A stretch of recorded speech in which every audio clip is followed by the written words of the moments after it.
গতকাল শুনলাম একজন বক্তা বলতেছে, যেই নবী তার স্ত্রীর খবর জানে না সেই নবী আবার গায়েব জানবে কিভাবে?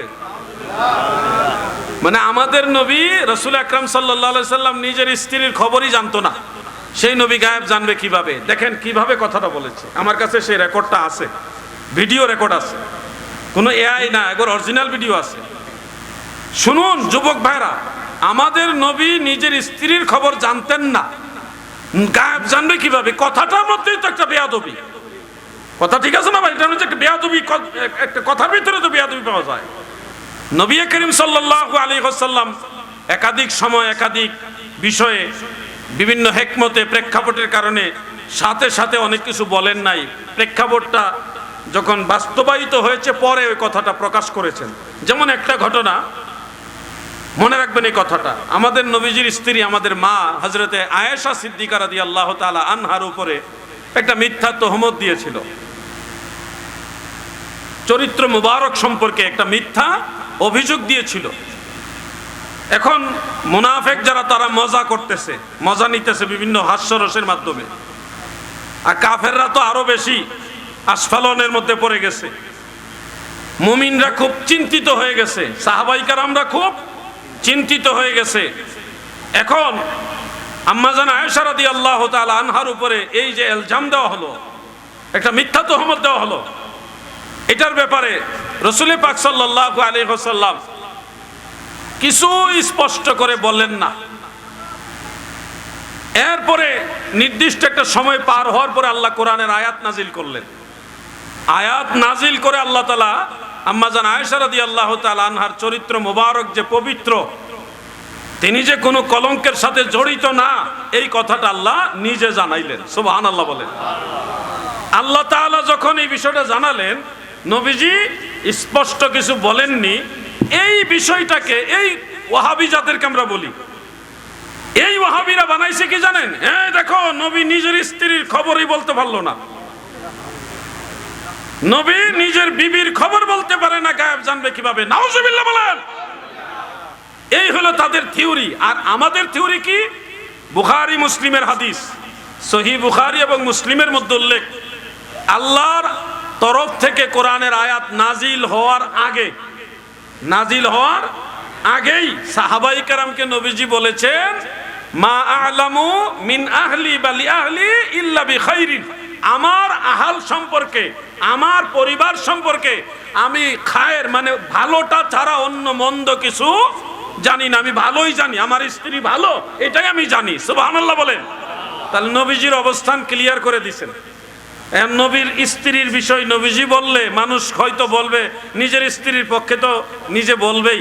এই ক্ষেত্রে নবীজি ক্লিয়ার ফায়সালা না দিয়ে আল্লাহ নিজে ফায়সালা দিয়েছেন, তখন সবাই এটা মেনে নিতে বাধ্য হয়েছে। এখানে হিকমত আছে না? নবীজি যে জানতেন, আম্মাজান আয়েশার ব্যাপারেও যে জানতেন, সেইটা আমরা পেয়েছি। নবীজি বলছে, আমার স্ত্রীর ব্যাপারে আমি ভালোই জানি, খারাপ কোনো আমার জানা, ভালোটা আমি জানি। তার মানে বোঝা যাচ্ছে নবীজি বিষয়টা অনবগত ছিলেন না, এটা অবগত ছিলেন, বিষয়টা জানতেন। ওয়াহাবিদের চিন্তা চেতনা হলো নেগেটিভ, তারা নবীর দোষ খোঁজার জন্য এখানেও চেষ্টা করেছে এবং বলেছে কি, যেই নবী নিজের স্ত্রীর খবর জানে না সেই নবী গায়েব জানবে কিভাবে? আরে নবী কি জানে আর কি জানে না তুমি কল্পনাও করতে পারবে না। আল্লাহর নবীকে আল্লাহ কি জানিয়েছেন, কতটুকু জানিয়েছেন? আল্লাহ তাআলা নবীজিকে কি জানিয়েছেন, কতটুকু জানিয়েছেন, এটার তুলনা দেওয়ার জন্য আমি জাস্ট, তুলনা তো দেওয়া যাবে না, জাস্ট বোঝানোর জন্য বলছি। আটলান্টিক মহাসাগর, প্রশান্ত মহাসাগর, ভারত মহাসাগর, আরো যত সাগর মহাসাগর, সব সাগর মহাসাগরের পানি একদিকে, আর সুইয়ের মাথায় সামান্য একটু পানি, ওই সাগর মহাসাগরের সব পানি আর সুইয়ের মাথার পানির মধ্যে যত বেশকম, এর চেয়েও আরো বেশি বেশকম হলো সারা পৃথিবীর সব মানুষের জ্ঞানের চেয়ে আমার নবীর জ্ঞানের তুলনা আরো বেশি। সুবহানাল্লাহ বলবেন। এই কথার দলিল কি? এই কথার দলিল হলো আমার আল্লাহ নবীজির বিষয়গুলো বলেছেন আজিম, আজিম বলেছেন, ওয়া ইন্নাকা লাআলা খুলুকিন আজিম আজিম বলেছেন। আরো বহু জায়গায় আল্লাহ তাআলা নবীকে আজিম মহান বলেছেন, বড় বলেছেন। নবীজির ইলমের বিষয়টা উল্লেখ করেও আজিম শব্দ আল্লাহ ব্যবহার করেছেন। কিন্তু মানুষের আমাদের ইলমের কথা উল্লেখ করে আল্লাহ তাআলা বলেন ওমা উতিতুম মিনাল ইলমি ইল্লা কলিলা, তোমাদেরকে আমি সামান্য খুবই অল্প জ্ঞান দিয়েছি। তাহলে আমাদের সবার জ্ঞানকে আল্লাহ বলে অল্প, সামান্য, যত সামান্য। আর নবীজির বিষয়টা বলে মহান, বড়, বিশাল। আল্লাহ যেটা বেশি বলে এটা কত বেশি। সৃষ্টিকর্তা মহামালিক আল্লাহ তাআলা যেটাকে বড় বলে, মহান বলে, বেশি বলে, এটা কত বেশি আর কত বড়, চিন্তা চেতনার বাইরে না। অতএব নবীজির জ্ঞান নিয়ে যারা টানা হেসরা করে, আমি শুধু এটুকু বলি, তোমার নাম কি, তোমার বাবার নাম কি, তোমার দাদার নাম কি গো, তোমার বাড়ি কোন গ্রামে, তোমার 14 গোষ্ঠী না শুধু হযরত আদম থেকে কিয়ামত পর্যন্ত যত মানুষ দুনিয়াতে এসেছিল, আছে এবং আসবে, সবার নাম, বাবার নাম, দাদার নাম, গোষ্ঠী পরম্পরায় সবার নাম, এমনকি বাড়ি, কাবিলা, গোত্র, কার কোন জায়গায় বাড়ি, কে জান্নাতে যাবে, কে জাহান্নামে যাবে, এই সব তালিকা, সব জ্ঞান আমার আল্লাহ আমার নবীকে জানাইছে। কল্পনা করা যায়? ইয়া রাসূলুল্লাহ, আমার নবীজির জ্ঞান নিয়ে তারা মাপ কাটি দেয়। চিন্তা করা যায়? চায়ের চামচ দিয়ে যদি প্রশান্ত মহাসাগরের পানি মাপতে যায়, এটা কি সম্ভব ভাই? চায়ের চামচ দিয়ে প্রশান্ত মহাসাগরের পানি মেপে শেষ করা যায়, কিন্তু নবীজির জ্ঞান গোটা দুনিয়া সব মানুষ মিলেও এটা মেপে শেষ করা যাবে না। বন্ধুরা আমার, যেমন আপনারা জানেন, আমার আলেম ভাইরা এগুলি পড়ায় নিয়মিত। তিরমিজি শরীফের একটা হাদিস, মিশকাত শরীফের 21 নম্বর পৃষ্ঠার মধ্যে হাদিসটা আছে, প্রথম দিকেই তাকদীরের অধ্যায়ের মধ্যে। দয়াল নবী রাসূল পাক সাল্লাল্লাহু আলাইহি সাল্লাম একদিন হুজরা মুবারক থেকে বের হলেন। নবীজির দুই হাতে দুইটা কিতাব, খারাজা রাসূলুল্লাহ সাল্লাল্লাহু আলাইহি ওয়াসাল্লাম ফি ইয়াদানে কিতাবানে, দুই হাতে দুই কিতাব। বের হয়ে নবীজি বলতেছে, আতাদরুনা মা হাযানে কিতাবানে, হে সাহাবারা, তোমরা কি জানো এই দুই কিতাব কি? সাহাবাই কারাম বললেন, ইয়া রাসূলুল্লাহ, আপনি না জানাইলে তো আমরা জানি না, আপনি দয়া করে আমাদের জানান। আল্লাহর হাবিব বলেন, সাহাবীরা গো, শোনো, এই ডান হাতের কিতাব, এই কিতাবের মধ্যে রয়েছে হযরত আদম থেকে কিয়ামত পর্যন্ত যত মানুষ জান্নাতে যাবে তাদের নাম, তাদের বাপ দাদার নাম, এমনকি তাদের কাবিলা, গোত্র, আপনাদের গ্রামে আপনারা যারা আছেন, যারা যারা জান্নাতে যাবেন, আপনাদের নাম সহ ওখানে আছে, ওই কিতাবে আছে। আল্লাহর নবী বলেন, এই তালিকা থেকে একজনের নামও কমানো হবে না, একজনের নামও বাড়ানো হবে না। আমি রাসূলুল্লাহ তাদের সবাইকে চিনি। বাম হাতের কিতাব দয়াল নবীজি দেখে বলেন, হাযা কিতাবু মির রাব্বিল আলামিন, এই কিতাব সারা জাহানের প্রভু আমার আল্লাহর তরফ থেকে আমাকে দেওয়া হয়েছে। কিয়ামত পর্যন্ত যত মানুষ জাহান্নামে যাবে তাদের নাম, তাদের বাপ দাদার নাম, তাদের কাবিলা, গোত্রের নাম, কোন গ্রামে তারা বসবাস করে। আপনার এই গ্রামে যারা বসবাস করে এর মধ্যে যদি কেউ চির জাহান্নামী থাকে, তার নাম ওই কিতাবের মধ্যে লেখা আছে, গ্রামের ঠিকানা সহকারে। আল্লাহর নবী বলেন, এর মধ্যে একজনের নাম কমানো হবে না, বাড়ানো হবে না। আমি রাসূলুল্লাহ এই জাহান্নামী যারা তাদেরকেও চিনি। সুবহানাল্লাহ। আমার নবীজির জ্ঞান আপনি মাপ কাটি দেন, কদ্দুর জানে, যদ্দুর জানাইছে তদ্দুর জানে। আর বুকা, আল্লাহ কি মাপ দিছে যতটুকু জানাইছি? আল্লাহ বলছেন, ওয়া আল্লামাকা মা লাম তাকুন তাআলাম, আমার রাসূলকে যা জানা ছিল সব জানাইয়া দিছি। সুবহানাল্লাহ বলেন। আর হয়ে গেছে মাপ দে, মাপ দিতে গেছে, কদ্দুর জানাইছে। আল্লাহ তাদের হেদায়েত দান করুক, আমিন বলেন। আপনাকে বেজার হন নাকি? গায়েবের আলোচনা করলে অনেক ভাইরা কি বিদাতি আলোচনা। আমরা যারা সুন্নি, আমরা আমাদের নবীজিকে খেয়াল করেন, এই যুবক ভাইরা একটু খেয়াল করেন, আমরা সুন্নি মুসলমান, আহলুস সুন্নাহ ওয়াল জামাতের অনুসারী যারা, তারা বিশ্বাস করে আল্লাহ প্রদত্ত ক্ষমতায় আমাদের রাসূল আকরাম সাল্লাল্লাহু আলাইহি সাল্লাম হাজির ও নাজির। এটা আমাদের আকীদা, বিশ্বাসগত একটা বিষয়। প্রিয় নবীজির প্রতি আমাদের একটা বিশ্বাস, নবীজি আল্লাহ প্রদত্ত ক্ষমতায় হাজির ও নাজির। একটু ব্যাখ্যা দিয়ে দেই, না হয় আবার একটু পেশ লাগবে। অনেক ভাইরা বলেন, হাজির নাজির তো আল্লাহ, নবীজিকে হাজির নাজির বললে কি শিরক হবে না? যেহেতু আল্লাহ হাজির নাজির, এটুকু অনেকে বলে থাকেন। আমি সেই ভাইদেরকে বলছি, শুনুন, হাজির এটা আল্লাহর সিফত নয়, এটা খালিক যিনি, স্রষ্টার সিফত নয়। হাজির সিফত হলো মাখলুকের। আল্লাহর সিফত হাজির আপনি দেখাতে পারবেন না। কোরআনে আল্লাহর 99 নাম আছে, ওখানে কোথাও আল্লাহকে হাজির বলা হয়নি। আল্লাহ হলো মুহিত। আল্লাহ কি মুহিত? আর হাজিরের মধ্যে বেশ কম কি? হাজির ওই ব্যক্তি যিনি একটা স্থান, কাল এবং পাত্রের মুখাপেক্ষী। আমি এই মাহফিলে হাজির, তার মানে আমি এই মাহফিলে একটা চেয়ারে বসেছি, একটা জায়গা লাগছে আমার হাজির হওয়ার জন্য, একটা জায়গা লাগছে, একটা সময়, এই সময় আমি হাজির। একটা পাত্র, একটা স্টেজ, একটা নির্দিষ্ট জায়গা, এই জিনিসগুলো শর্ত করেছে, তারপর আমি হাজির হয়েছি। স্থান, কাল, পাত্র, এই তিনটা জিনিস ছাড়া হাজির হওয়া যায় না। এটা মাখলুকের বেলায় যথেষ্ট যে মাখলুক হাজির হবে। কিন্তু আল্লাহকে যদি আপনি হাজির বলেন তাহলে সূরা ইখলাসের খেলাফ হবে। সূরা ইখলাস, কুল হুয়াল্লাহ সূরা ভুল প্রমাণিত হবে, নাউজুবিল্লাহ। কারণ আল্লাহ তাআলা নিজেই সূরা ইখলাসে বলেছেন কুল হুয়াল্লাহু আহাদ আল্লাহুস সামাদ। আল্লাহুস সামাদ মানে আল্লাহ অমুখাপেক্ষী, কোন স্থান, কাল, পাত্রের মুখাপেক্ষী না।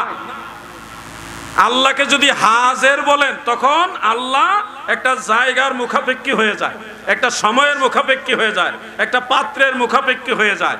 এই জন্য আল্লাহুস সামাদ যদি আপনি বিশ্বাস করেন, আল্লাহ তাআলা বেনওয়াজ, আল্লাহ তাআলা কোনো কিছুর মুহতাজ নয়, এটা যদি আপনি বিশ্বাসে রাখেন তাহলে হাকিকি অর্থে আল্লাহকে হাজির বলতে পারবেন না। হাজির হওয়া আল্লাহর শান নয়, হাজির হওয়া সৃষ্টির শান। আপনারাই মাহফিলে হাজির, কিন্তু আপনাদের বাড়িতে এই মুহূর্তে আপনারা গায়েব। যিনি হাজির হন তিনি গায়েবও হইতে পারেন। তাহলে আল্লাহ কি এখানে হাজির আর গায়েব কোন জায়গায়? এরকম কি আল্লাহর ব্যাপারে হয়?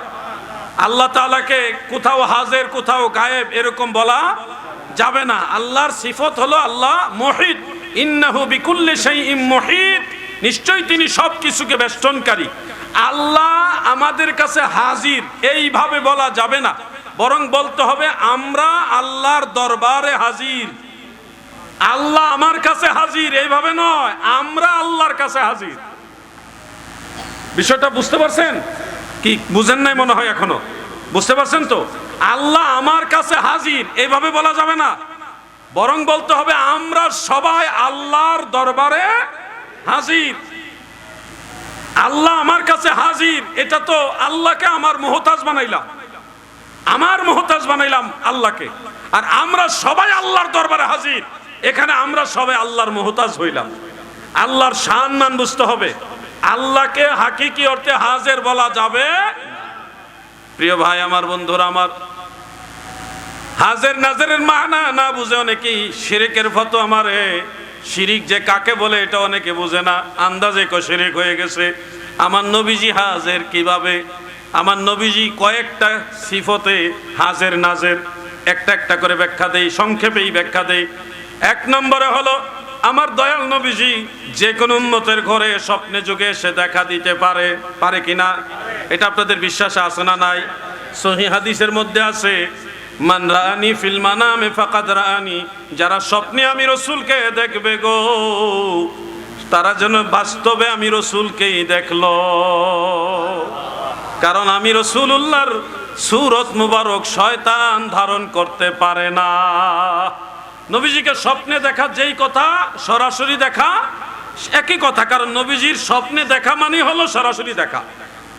এই নবীজির সূরত মুবারক স্বপ্নে যেটা দেখবেন এটাই বাস্তব সূরত মুবারক, এটাই সেই সূরত মুবারক যেটা আপনি স্বপ্নে দেখেছেন।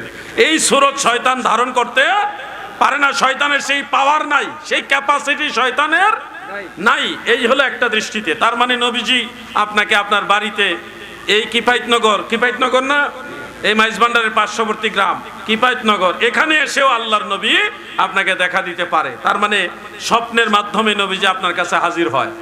স্বপ্নের মাধ্যমে নবীজি আপনার কাছে কি হয়? হাজির হয়। এই একটা হাজিরের মানা পাইলেন। এবার দ্বিতীয় শুনেন, ইমাম জালালউদ্দিন সুয়ুতি রহমাতুল্লাহ আলাইহি আমার নবীজির মা বাবার পক্ষে 6টা কিতাব লেখছে। কয়টা? 6টা কিতাব লেখে উনি 6 কিতাবের বরকতে 75 বার আল্লাহর নবীকে স্বপ্নে যুগে এবং সরাসরি দেখছে। আমি ইমাম সুয়ুতির এই 6টা কিতাবই আলহামদুলিল্লাহ পড়েছি। পরে 6টা কিতাব সহ দয়াল নবীজির আব্বাজান আম্মাজান সম্পর্কিত আরো যত কিতাব আমার নাগালের ভিতরে ছিল সবগুলি আমি সংগ্রহ করে পরে একটা কিতাব লিখছি, নবীজির মা বাবা জান্নাতি। এই বইটা আমি লিখেছি এবং দেখলাম যখন আমি লিখি আমাকে কে যেন আনন্দ দিতেছে, হ্যাঁ আলাউদ্দিন তুমি আরেকটু লেখো, আরেকটু লেখো, মানে আমার ভিতরে একটা আনন্দর বন্যা বইতেছে, আরো লেখো। আমি নবীজির দাদা যান হযরতে আব্দুল মুত্তালিব সম্পর্কে লিখছিলাম, ভাবলাম যে একটা প্যারা লিখবো, একটা প্যারা মানে 4-5 লাইন বা 5-6 লাইন ওনার সম্পর্কে একটু পজিটিভ লিখি। আল্লাহর কসম করে বলতেছি এইভাবে নিয়ত করছি আমি যে একটা প্যারা আমি লিখে শেষ করে দিব। 1 লাইন 2 লাইন 3 লাইন 1 প্যারা 2 প্যারা 3 প্যারা 1 পৃষ্ঠা 2 পৃষ্ঠা 3 পৃষ্ঠা লিখতে লিখতে মোটামুটি ছোটখাটো এক কিতাবের সমান লেখা হয়ে গেছে নবীজির দাদার সম্পর্কে। এরপরে আমার কাছে মনে হইতেছে আর একটু লেখা দরকার, আর একটু লেখা দরকার। নবীজির মার সম্পর্কে লিখছি, লিখতে লিখতে শুধু মজাই লাগে। নবীজির বাবার সম্পর্কে লিখতেছি মজাই লাগতেছে। এরপরে নবীজি সাল্লাল্লাহু আলাইহি সাল্লাম এর পূর্বপুরুষ হযরত ইব্রাহিম খলিলুল্লাহ আলাইহিস সালাম আমাদের জাতির পিতা, তিনার সম্পর্কে লিখতেছি, মজাই লাগতেছে, এত আনন্দ, মানে ব্যতিক্রম। আমি বুঝাতে পারবো না আপনাদেরকে, আপনারা এটা আমি বুঝাইলেও সবাই বুঝবেন না। এটা বুঝাইবার জিনিস না, এটা বুঝবার জিনিস, এটা ওয়াজ করে বুঝাইবার জিনিস না। আমি নবীর সম্মান লিখতে গিয়ে নবীর বাবা জান, নবীজির আম্মা জান দুইজন সম্পর্কে লিখলাম, ইব্রাহিম খলিল এবং তিনার বাবা মা জান্নাতি, এটা নিয়ে লিখতে গিয়ে ব্যতিক্রম জিনিস আমি পেয়েছি আলহামদুলিল্লাহ। তো যেটা আমি বলতে চাচ্ছি, হযরতে ইমাম জালালউদ্দিন সুয়ুতি নবীজির পিতামাতা সম্পর্কে 6টা কিতাব লিখে নবীজির সাথে সাক্ষাৎ পেয়েছে কয়বার? ঘুমায় রয়েছেন নাকি আপনারা? কয়বার? 75 বার দেখা পেয়েছে। তার মানে হাজের ওই যে ইমাম সুয়ুতির কাছে দয়াল নবীজি কয়বার হাজির হয়ে দেখা দিছে? 75 বার। এই হলো হাজিরের আরেকটা মিনিং। এরপরে আরেকটা মিনিং শুনুন। 3 নম্বরে যারা হজে গেছেন, যারা কাবাগর তাওয়াফ করেছেন, কাবাগর তাওয়াফ করার আগে তালবিয়া পাঠ করেছেন, লাব্বাইক আল্লাহুম্মা লাব্বাইক, এই ধরনের তালবিয়া যারা পাঠ করেছেন, আরাফার ময়দানে অবস্থান করেছেন, মিনা মুজদালিফায় যারা অবস্থান করেছেন, চট্টগ্রামের মুমিন মুসলমান মন দিয়ে শুনুন, যারা মিনা মুজদালিফায় আরাফায় কাবার হাতিমে মাতাফে কাবা ঘরের পাশে সেই সাফা মারওয়ায় বিভিন্ন হজের গুরুত্বপূর্ণ স্পটগুলোতে যারা বিভিন্ন ইবাদতে মশগুল ছিলেন, আপনারা জানেননি হাফেজুল হাদিস ইমাম নববী রাহমাতুল্লাহ আলাইহি শরহে মুসলিমের মধ্যে উল্লেখ করেছেন এবং ইমাম শিহাবুদ্দিন কাস্তালানি রাহমাতুল্লাহ আলাইহি মাওয়াহিবুল লাদুনিয়ার মধ্যে উল্লেখ করেছেন, বিশুদ্ধ হাদিস দ্বারা প্রমাণিত হাজী সাহেবরা যখন কাবা ঘর তাওয়াফ করে আরাফার ময়দানে বিভিন্ন জায়গায় বসে বসে নফলবন্দি করে বিভিন্ন ইবাদতে মশগুল থাকে, মিনায় মুজদালিফায় বিভিন্ন জায়গায় ওই যে সাফা মারওয়া সাই করে, ওই সময় আপনারা শুধু হাজী সাহেবরাই থাকেন এরকম না। আমার দয়াল নবীজি বলেছেন 1,24,000 নবী রাসূল যারা আমার দয়াল নবীজি নিজে সহ সব হাজী সাহেবদের আশেপাশেই অবস্থান করে বিচরণ করে আমাদের সাথে আল্লাহর নবী রাসূল যারা তারাও তালবিয়া পাঠ করে। হাজী সাহেবদের সাথেও আমার দয়াল নবীজি হাজির হন, হাজির থাকেন, নবীরাও রুহানি ভাবে হাজির থাকেন।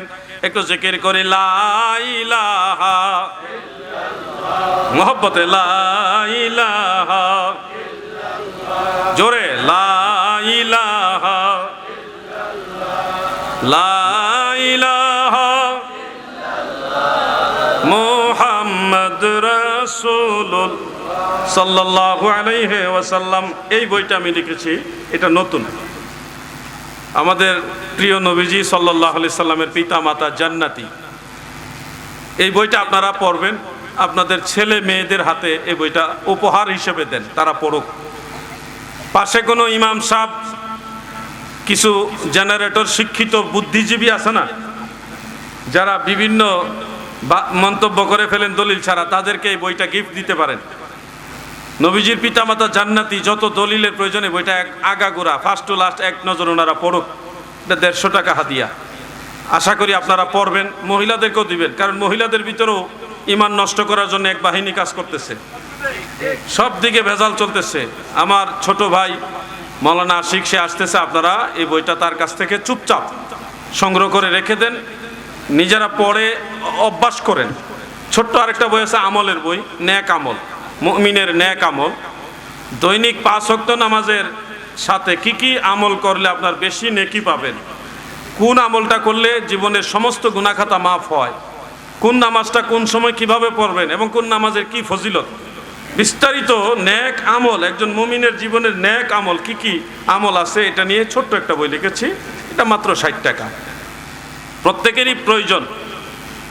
আর যদি করেন না ওয়াজ আসছি, ওয়াজ শুনা বিরিয়ানি খেয়ে চলে যাবো, আর বই পড়ার দরকার নাই, সেটা হলো আরেক বিষয়। কিন্তু ধর্ম নিজে জানতে হবে, নিজের সন্তানদেরকেও জানাইতে হবে। চেষ্টা, আমরা যেমন দিন নাই রাত নাই অক্লান্ত পরিশ্রম করে লিখি, এটা আমাদের বিজনেস হিসেবে লেখা না। মানহাজ আহলুস সুন্নাহ ওয়াল জামাত, সুন্নি আকীদা, সুন্নিয়ত জমিনে যেন টিকে থাকে, ওইটার জন্য কিন্তু এত পরিশ্রম করি আমরা। যে কথাটা আমার অসম্পূর্ণ রয়ে গেছে, আমি এটা একটু সমাপ্ত করে তারপরে প্রশ্ন উত্তর দিকে যাচ্ছি। আমাদের দয়াল নবীজি হাজের ও নাজেরের অনেক দিক রয়েছে, অনেকগুলো অবস্থা রয়েছে। এর মধ্যে 2-1টা অবস্থা আপনাদের, 3টা অবস্থা আপনাদের বললাম। একটা হলো নবীজি স্বপ্নে যুগে আইসা আমাদের কাছে রুহানিভাবে অথবা জিসমানিভাবে হাজির হয়ে দেখা দিতে পারে, যেমন ইমাম সুয়ুতি রহমাতুল্লাহ আলাইহিকে দেখা দিয়েছেন। আরেকটা হলো আরাফার ময়দানে, মিনায়, মুজদালিফায়, কাবাগরের মাতাফে, তারপরে সাফা মারওয়ায়, হজের গুরুত্বপূর্ণ পয়েন্টগুলিতে আল্লাহর হাবিব রাসূল পাক সাল্লাল্লাহু আলাইহি সাল্লাম অন্য সকল নবীদের রুহানি সেখানে হাজির থাকে। এই দিকেও, এই দৃষ্টিতেও নবী রাসূল বা আমাদের নবীজি হাজির, এটা প্রমাণিত হয়। এছাড়া খেয়াল করবেন, আমরা যারা এখানে আছি, আমরা মারা যাব, যাওয়ার পরে কবরে আমাদেরকে মুনকার নাকির সওয়াল করবে। সেই সওয়ালের সময় 3 নম্বর প্রশ্নে আমাদের বলা হবে, মা কুনতা তাকুলু ফি হাযার রাজুল, এই ব্যক্তি সম্পর্কে তুমি কি বলতে। এই ব্যক্তি, হাজার রজুল, হাজা ইসমি ইশারা, যেটা হাজারের ফায়দা দেয়, গায়েবের ফায়দা দেয় না, হাজারের ফায়দা দেয়। ইমাম নববী রহমাতুল্লাহ আলাইহি বলেছেন যে রাসূল করিম সাল্লাল্লাহু আলাইহি ওয়াসাল্লাম মাইয়িতের সামনে হাজির থাকবেন এবং নবীজিকেই মিন করে ফেরেশতারা প্রশ্ন করবে, মা কুনতা তাকুলু ফি হাযার রাজুল, এই ব্যক্তি সম্পর্কে কি বলতে। মিশকাতের হাসিয়ার মধ্যে লেখা আছে, ইয়াকশিফুল মাইয়িত হাত্তা ইয়ারা আন-নবী সাল্লাল্লাহু আলাইহি ওয়াসাল্লাম, মাইয়িতের চোখের পর্দা আল্লাহ সরায় দিবে, ফলে সে কবর থেকেই আমার নবীজিকে সরাসরি দেখতে পাবে। সুবহানাল্লাহ বলেন। এই জন্যে এই অর্থেও নবীজি কবরে হাজির হয়, কবরে হাজির হয়। এটা কয়টা কবরে, কয় হাজার কবরে, যত মানুষ মারা যায় যাদের কবরে সওয়াল হয়, জবাব হয়, ওই সব কয়টা কবরে নবীজি হাজির হন। এই অর্থেও নবীজি হাজির। খেয়াল করে শুনবেন, আরো অনেকগুলি দিকদর্শন রয়েছে। আমি আরেকটা বিষয় বলি, শেষ করতে চাই, সেটা হলো হাসরের ময়দান আমাদের বিচার হবে। বিচারের সময় আল্লাহ তাআলা হবে বিচারক, আমরা হব আসামি। আমাদের পক্ষে সাক্ষী হবে কে? বলুন না, আমাদের সাক্ষী কে হবে? এমনি তো আমাদের হাত পা এগুলি সাক্ষী দিবে, চোখ সাক্ষী দিবে, বডি সাক্ষী দিবে, কিন্তু চূড়ান্ত পর্যায়ে যিনি আমাদের পক্ষে, হাত পা তো আর আমাদের পক্ষে বলবে না। আপনি যে হাত দিয়ে চুরি করছেন এটা বলে দিবে হাতে, পায়ে বলবে আমাকে দিয়ে এই পাপ কাজে গেছে, এটা তার পক্ষে হচ্ছে না, বিপক্ষে। যিনি চূড়ান্ত পর্যায়ে আমাদের পক্ষে সাক্ষী হবে, আপনি যে এই মাহফিলে এসছেন, এই মাহফিলে এসে ওয়াজ শুনছেন, জিকির করছেন, দুরূদ শরীফ পড়ছেন, মিলাদ কিয়াম, দোয়া দুরূদ, বিভিন্ন নেক আমল করছেন, হাসরের ময়দানে এটা আল্লাহর দরবারে সাক্ষী দিবে কে? হ্যাঁ, আপনি বলে দিল না, আমি তাদের ব্রেইনটা নাড়াচাড়া দিতে চাই হুজুর। হ্যাঁ, এটা তো কোরআনের আয়াতেই। আমি চাই আপনারা বলুন, আমাদের সবার হাসরের ময়দানে আমাদের পক্ষের সাক্ষী রাহমাতুল লিল, হুজুর নিজে আয়াতে কারিমা তিলাওয়াত করলেন, ওয়া ইয়াকুনুর রাসূলু আলাইকুম শাহীদা। আর অন্য আয়াত আছে, ইয়া আইয়ুহান নাবিয়্যু ইন্না আরসালনাকা শাহিদা, ওগো আমার নবী, নিশ্চয়ই আপনাকে আমি শাহিদ হিসেবে প্রেরণ করেছি। এই শাহিদ মানে কি? শাহিদ মানে সাক্ষী। শাহিদ মানে কি? সাক্ষী। কিসের সাক্ষী? শাহিদের ব্যাখ্যায় তাফসীরে নাসাফির মধ্যে লিখেছেন আই শাহিদান আলা মান আমানা বিল ঈমানে ওয়া আলা মান কাফারা বিল কুফরে ওয়া আলা মান নাফাকা বিন নিফাকে। যারা ঈমান আনছে তাদের ঈমানের সাক্ষী, যারা কুফরি করছে তাদের কুফরি সাক্ষী, যারা নেফাকি করছে তাদের নেফাকির সাক্ষী। আর তাফসীরে নিসাবুরির মধ্যে উল্লেখ আপনার কলবের ভিতরে কি অবস্থা, কি কুমন্ত্র না কি কুমতলব করছেন, এই যাবতীয় আফআল সকল কর্মের সাক্ষী হাসরে ময়দান আমার দয়াল নবী দিবেন। তবে নবী উম্মতের পক্ষেই দাঁড়াবেন। সুবহানাল্লাহ বলেন। এই যে অবস্থাটা খেয়াল করেন, আপনি যে এখানে আসছেন, এই মাহফিলে আসছেন, যদি নবীজি না দেখেন তাহলে সাক্ষী হবেন কিভাবে? নবীজি না দেখলে কি সাক্ষী হয়? না দেখে তো সাক্ষী দেওয়া যায় না। প্রিয় ভাই আমার, হযরতে নূহ আলাইহিস সালামের নবুয়ত প্রচারের দাওয়াতের ব্যাপারে ওনার উম্মত না ওনার কওমের কিছু লোক অস্বীকৃতি করবে, অস্বীকৃতি জানাবে, বলবে আমাদের কাছে কোনো নবী আসেনি, আমরা ঈমানের দাওয়াত পাইনি, নূহ আমাদেরকে দাওয়াত দেয় নাই, অস্বীকার করবে। হযরত নূহ আলাইহিস সালাম তখন সাক্ষী বলবে আমার সাক্ষী আছে। কি সাক্ষী? যে আখিরি নবীর উম্মত আমার সাক্ষী, আখিরি নবীর উম্মত। চিন্তা করছে নূহ নবী কত আগের, আর উনার নবুয়ত প্রচার করেছেন, এটার সাক্ষী দিব কার? আমরা সাক্ষী দিব যে আল্লাহর নবী হযরত নূহ আলাইহিস সালাম তিনি দাওয়াত দিছে, এই কওমের লোকেরা মানছে না। এই সাক্ষী দেওয়ার পরে প্রশ্ন উঠবে যে তোমরা তো সেই সময় ছিলে না, তোমরা কিসের উপরে সাক্ষী দিচ্ছ? তখনই বলা হবে যে আমাদের সাক্ষীর মূল হলো মুহাম্মাদুর রাসূলুল্লাহ সাল্লাল্লাহু আলাইহি সাল্লাম। নবীজির সাক্ষীর উপরে ডিপেন্ড করে আমরা সাক্ষী দিব। তার মানে মূল সাক্ষী যিনি প্রত্যক্ষদর্শী তিনি হলেন রাহমাতুল লিল আলামিন। আমাদের নবীজি এক কথাই বলেছেন, عن ابن عمر رضي الله تعالى عنهما قال قال رسول الله صلى الله عليه وسلم إن الله تعالى قد رفع لي الدنيا فأنا أنظر إليها وإلى ما هو قائن فيها إلى يوم القيامة كأنما أنظر إلى كف هذه। আমার নবী বলেন উম্মতরা গো,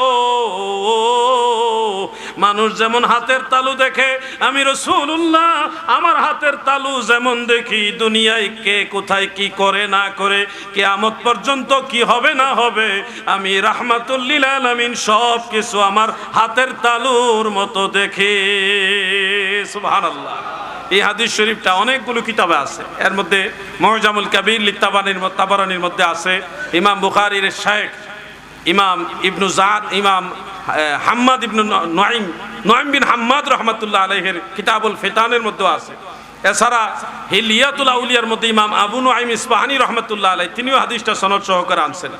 আর অন্যান্য কিতাব যেমন মাওয়াহিবুল্লাহ দুনিয়া ওনারা তো নকল করেছেন, খাসায়েসুল কুবরা, মাদারিজুন নবুয়ত, এই সমস্ত কিতাবও আছে। কিন্তু মূল কিতাব সনদ সহকারে যারা বর্ণনা করেছেন ওনারা হলে মুজামুল কাবীর লিতাবারানিতে বর্ণনা করেছেন। তারপরে এটা ইমাম আবু নুআইম ইসফাহানি এবং ওই যে কিতাবুল ফিতানের মধ্যে এই রিওয়ায়াতটা সনদ সহকারে উল্লেখ আছে। আমাদের নবীজি আমাদের যিনি হুকমান হাজির, যিনি নাজির তিনি হুকমান হাজির, যিনি নাজির তিনি হুকমান হাজির। আমি আপনাদের দেখতেছি, এখন যদি আমি এখানে হাজির না থাকি দেখবো কিভাবে? কথাটা বুঝতেছেন না আপনারা? আমি তো দূরে থেকে আপনাদের দেখতে পারবো না, আমি আপনাদের দেখেছি, তার মানে আমি এখানে হাজির আছি। যিনি নাজির, যিনি দেখেন তিনি হুকমান, ওখানে হাজির থাকাই দেখেন। আমার নবীজির কাছে গোটা দুনিয়াটা আল্লাহ তুলে ধরে রাখছে, যার কারণে নবীজি দেখেন। তার মানে নবীজির নজর মুবারকের সামনে গোটা দুনিয়াটা আল্লাহ তুলে ধরে রাখছে। সুবহানাল্লাহ বলেন। এই দৃষ্টিতে নবীজি হুকমান হাজির, হুকুমের দৃষ্টিতে হাজির, যেহেতু তিনি নাজির। আল্লাহ আমাদের বুঝার তৌফিক দেন। সবাই মহব্বতে বলেন আমিন, মহব্বতে বলেন আমিন।